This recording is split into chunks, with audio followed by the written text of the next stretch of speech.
여러분 1월 21일 목요일 말씀과 함께 보도록 하겠습니다. 민수기 19장 20장 여러분 가진 교재로 78페이지 제가 읽어드리겠습니다. 19장에서는 이스라엘 진영이 항상 정결하게 지켜지기 위한 거룩함의 규례들이 계속 이어집니다. 부정을 씻어내는 물과 붉은 암송아지의 제의 규정을 말씀하시고 또한 부정한 시체와의 접촉을 엄격히 규제하고 있습니다. 가데스에 이른 이스라엘 백성은 마실 물이 없자 모세와 아론이 자신들을 나쁜 곳으로 이끌어왔다며 불평합니다. 이에 모세와 아론은 여호와 앞에 엎드리며 하나님의 말씀을 기다립니다. 하나님은 모세에게 지팡이를 들고 반석에게 명령하여 물을 내라고 말씀하십니다. 하지만 이스라엘 백성의 반응에 참지 못한 모세는 반석을 2번 내리쳐서 물을 내고 이로 인해 하나님께서는 모세와 아론에게 약속의 땅으로 들어가지 못할 것이라고 말씀하십니다. 후에 모세는 에돔 땅을 지나가기 위해 에돔 왕에게 사신을 보내지만 단번에 거절당하고 이스라엘은 다른 길을 선택해 호르산에 이릅니다. 그곳에서 아론이 죽고 엘르아살은 아론이 입었던 옷을 물려받습니다. 민수기 19장 20장 말씀입니다. 19장은 여러분 우리가 그 레위기 읽을 때 정결 예식, 정결법에 대한 거, 전염병이 생겼을 때 어떻게 해라, 그 다음에 이런 병이 생겼을 때 어떻게 해라, 유출병이 생겼을 때는 며칠간 부정하다, 제사를 지내는 제물은 어떻게 해라, 정결에 대한 내용이 아주 레위기에 많이 나왔었습니다. 오늘 이 본문에도 19장에 정결규례에 관한 내용이 소개가 됩니다. 그리고 20장은 아주 유명한 사건이죠. 무리바 물 사건. 반석을 모세가 2번을 치는, 그래서 물은 나왔지만 모세가 하나님 앞에 큰 잘못을 저지른 그런 기사가 주로 소개가 됩니다. 자, 오늘 본문의 교훈 먼저 한번 살펴봅니다. 19장 말씀을 통해서 살펴보지요. 자, 첫 번째 기도 제목은 늘 하나님 앞에 정결한 삶을 살게 하소서 하는 것입니다. 레위기 말씀 여러분 한번 복습해 볼까요? 하나님 앞에서는 예배드릴 때 거룩, 일상의 삶에서는 정결. 그리고 레위기의 주제는 하나님 앞에 예배는 거룩하게, 일상을 살아갈 때는 정결하게. 이 2가지, 거룩과 정결, 이것이 레위기의 핵심 단어다 이렇게 말씀드렸는데 오늘 민수기에 이 정결이라는 단어가 19장에 계속 나오고 있습니다. 19장은 붉은 암송아지의 제에 관해서 시체를 만졌을 때는 어떻게 하라, 이런 정결에 관한 예식들, 규정들이 나오죠. 여러분, 정결이라는 게 뭘까요? 정결. 정결이라고도 하고 성결이라고도 합니다. 정결한 게 뭘까요? 내가 손을 깨끗하게 씻었다. 그럼 정결한가? 몸은 샤워를 하면 깨끗해지는데 내 마음을 정결하게 한다는 게 무슨 뜻일까? 어떻게 하면 정결한 삶을 살 수 있을까? 여러분, 성경에서 말하는 정결은 나의 기준에서 나를 바라보는 게 아니라 하나님의 기준에서 나를 바라보고 나 스스로를 객관화시키는 게 정결입니다. 그러니까 내가 나를 보기에는 이 정도 죄인 아니잖아, 이 정도면 내가 나름 거룩하게 살잖아, 이 정도면 내가 신앙이 꽤 괜찮잖아, 내가 나를 판단하는 경우는 정결이 아닙니다. 하나님의 관점에서 내 마음이 얼마나 죄 없이 순전한가, 하나님 보시기에 내 마음에 얼마나 하나님을 향한 사랑이 넘치는가, 그러니까 하나님의 관점에서 나를 바라보고 살아가는 신앙생활의 일상의 모습이 정결이다 하는 거죠. 그래서 내가 오늘 하루 정결하게 살았는가, 내가 나를 보는 게 아니라 하나님 앞에서 내가 얼마나 오늘 거룩한 언어를 사용하고 거룩하게 사람들을 대하고 거룩한 삶을 실천했는가, 이게 정결입니다. 그래서 구약의 정결은 우리가 레위기 말씀 본대로 노예 생활을 430년 이스라엘 백성들이 경험한 후에 출애굽을 해서 이제 애굽의 노예가 아니라 하나님의 백성으로 거듭나기 위해서 하나님은 정결 예식에 대한 아주 복잡하지만 중요한 규례를 주셨다 생각하시고 오늘 하루도 하나님의 관점에서 나를 바라보는 거룩한 삶, 정결한 삶 살아가시기를 주님 이름으로 축복합니다. 그래서 오늘 2번째 기도 제목은 오직 하나님 말씀에만 순종하게 하소서 하는 것입니다. 하나님께서 딱 명령하신 그 말씀, 더하지도 말고 덜하지도 말고 그 말씀에만 온전하게 순종하는 것, 그것이 필요합니다. 여러분 20장 말씀, 앞서 말씀드린 대로 무리바 물 사건인데요. 20장 한번 보겠습니다. 자, 20장에 보면 2절 말씀, 회중이 물이 없으므로 모세와 아론에게로 모여들었다. 광야 생활에서 제일 중요한 게 물 아닙니까? 사막이니까. 물이 떨어졌다. 물을 달라. 원하는 때 물이 없습니다. 오아시스가 없는 거죠. 불평이 극에 달합니다. 자, 그래서 막 원망을 하고 있을 때 하나님께서 7절에 이렇게 말씀하셨습니다. 7절 봅니다. 여호와께서 모세에게 말씀하여 이르시되 지팡이를 가지고 내 형 아론과 함께 회중을 모으고 그들의 목전에서 너희는 반석에게 명령하여 물을 내라 하라. 내가 그 반석이 물을 내게 하여 회중과 그들의 짐승에게 마시게 할지니라. 하나님께서 반석에서 물을 나오게 명령하라, 이렇게 말씀을 하셨습니다. 모세에게. 자, 모세가 어떻게 합니까? 10절 보십시오. 모세와 아론이 회중을 그 반석 앞에 모으고 모세가 그들에게 이르되 반역한 너희여 들으라.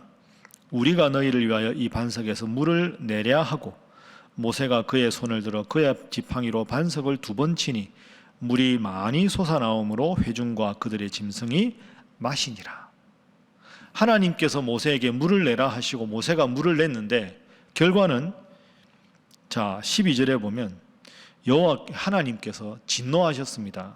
12절, 모세와 아론에게 이르시되 너희가 나를 믿지 않았다. 그래서 너희 가나안 땅으로 모세와 아론은 들어가지 못할 것이다. 여러분 이 본문 읽으면 와, 모세가 얼마나 훌륭한데 하나님이 이렇게 했다고 가나안 땅에 못 들어가게 하시나, 하나님 너무하신 거 아닌가, 이런 질문을 하게 되지요. 여러분 하나님께서 모세에게 반석에게 명령하여 물을 내라. 그 모세가 반석을 2번을 칩니다. 감정 절제가 안 된 거죠. 흥분한 겁니다. 화가 나서. 아니 반석에서 물 내라 그랬는데 2번 친 게 그렇게 큰 죄인가? 이렇게 생각할 수 있는데요. 그거 아닙니다. 여러분 본문을 잘 한번 읽어보십시오. 모세가 큰 잘못을 저질렀습니다. 자, 다시 8절에 하나님께서 너희는 반석에게 명령하여 물을 내라, 이렇게만 명령하셨어요. 그런데 10절에 보십시오. 모세가 뭐라고 합니까? 백성들에게 반역한 너희여 들으라. 이게 잘못된 겁니다. 1차적으로 하나님의 백성인데 모세가 반역한 너희여 이렇게 말할 수 없습니다. 하나님께서 이 땅으로 지금까지 인도하셨는데 하나님께서 말씀하신 게 아니라 모세가 자기 마음에 안 든다고 감히 거룩한 하나님의 백성에 대해서 지도자라 할지라도 반역한 너희여, 하나님께서 진노하셔야 될 걸 자기 흥분에 자기가 진노한 게 모세의 잘못입니다. 그리고 2번째 더 큰 잘못은 10절에 보면 반역한 너희여 들으라 한 다음에 우리가 너희를 위하여 이 반석에서 물을 내라 하고 모세가 그의 손을 들어 반석을 2번 칩니다. 주어가 뭘로 되어 있습니까? 우리가 물을 내랴. 이 잘못된 겁니다. 결정적인 잘못입니다. 여러분 반석에서 물이 나게 하는 건 하나님입니다. 하나님이 하시는데 누구를 통해서? 모세를 통해서. 그러니까 모세는 청지기에 불과합니다. 반석에서 물을 내는 주관자는 누굽니까? 하나님이십니다. 하나님께서 모세라는 종을 통해서 다른 사람을 통해서도 하실 수 있는데 모세를 통해서 물을 내신 거죠. 그런데 모세는 지금 우리가 물을 내랴, 내가 물을 내줘? 나랑 형 아론이랑 함께해서 물 내줘? 이렇게 말하거든요. 잘못입니다. 불신앙의 죄악입니다. 하나님께서 물을 내시는 것이고 하나님께서 백성들에게 말씀하셔야 되는데 반역한 너희여 우리가 물을 내랴, 이게 모세의 결정적인 잘못이다. 여러분 감정적으로 흥분한 것과 흥분했다고 해서 상황이 안 좋다고 해서 지은 죄가 사라질 수는 없습니다. 하나님께서 자신을 써주는 청지기에 불과한 자가 하나님의 위치에 올라서 우리가 반역한 너희여, 이것은 정말로 잘못된 것이다. 오직 하나님의 말씀대로 철저하게 순종하는 것이 필요하다. 하는 것이 이 무리바 물 사건의 두 번째 교훈입니다. 그래서 여러분, 우리도 이런 실수할 때가 있죠. 그래서 끝없이 말씀에 우리를 비추고 기도해야 됩니다. 내가 하나님 앞에서 감정을 통제하지 못해서 내가 상상할 수 없는 말을 하고, 내가 끔찍한 생각을 하고, 이게 다 하나님 앞에 죄악이다. 내 입술의 모든 말과 내 마음의 모든 묵상이 주님께 연락되는 그런 삶을 살아가시는 여러분 되도록 더 기도하시고 더 말씀 중심으로 살아가시기를 주님 이름으로 축복합니다. 자, 마지막 세 번째, 오늘 본문에 중요한 인생의 교훈이 하나 나옵니다. 자, 20장 14절부터 보겠습니다. 모세가 출애굽 과정에서 가데스에서 에돔 왕에게 사신을 보내며 이르되 당신의 형제 이스라엘의 말에 우리가 당한 모든 고난을 당신도 아시거니와, 쭉 말하고 핵심은 뭐냐? 17절 청하건대 우리에게 당신의 땅을 지나가게 하소서. 우리가 밭으로나 포도원으로 지나가지 아니하고 우물물도 마시지 아니하고 왕의 큰 길로만 지나가고 당신의 지경에서 나가기까지 왼쪽으로나 오른쪽으로나 치우치지 아니하리이다. 그러니까 여러분, 이게 배경이 이런 거죠. 예를 들어서 A 지점에서 B를 가는데 출애굽 과정에서 이렇게 지나가게 된다는 거. 근데 이 지나가려니까 에돔 왕의 땅이에요. 그런데 이렇게 빙 둘러가면 힘드니까 이 길 따라서 가면 가나안 땅 가는 게 좀 쉬울 테니까 그 땅의 주인인 에돔 왕에게, 왕이시여, 우리가 이게 당신 나라를 통과는 하겠지만 물도 안 마시고 곡식도 안 먹고 과일도 안 딸 테니까 그냥 길만 지나가게 허락해 주십시오 라고 이야기합니다. 에돔 왕이 어떻게 했을까요? 자, 18절 보십시오. 에돔 왕이 대답하되 너는 우리 가운데로 지나가지 못하리라. 내가 칼을 들고 나아가 너를 대적할까 하노라. 절대로 우리 국경을 침범해서는 안 된다. 내가 칼을 들고 나가겠다. 거절합니다. 그리고 20절에도 보면 너는 지나가지 못하리라 하고 백성들 데리고 와서 막습니다.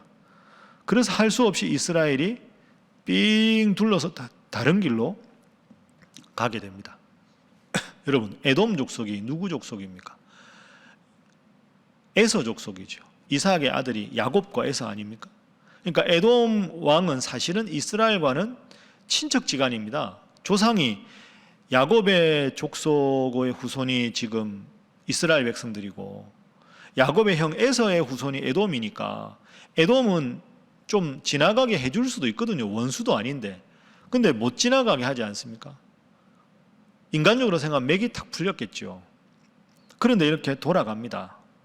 여러분, 그래서 세 번째 본문의 교훈입니다. 때로는 돌아가는 것도 지혜입니다 하는 겁니다. 내가 원하는 시간에, 내가 원하는 방법으로, 내가 원하는 대로 쫙 가면 좋겠는데, 아니 형제니까 좀 길 좀 지나갑시다. 우리가 안 먹을게요. 물도 안 마실게요. 나 같으면 허락해 주겠다 싶은데 허락을 안 해줍니다. 그리고 삥 돌아갑니다. 여러분, 만약에 전쟁을 했으면 어떻게 됐을까요? 많은 사람이 죽고 병들고, 그러면 이스라엘이 더 큰 타격이 있겠죠. 때로는 내가 원하는 식으로 인생이 풀려가지 않을 때 돌아가는 것도 지혜입니다.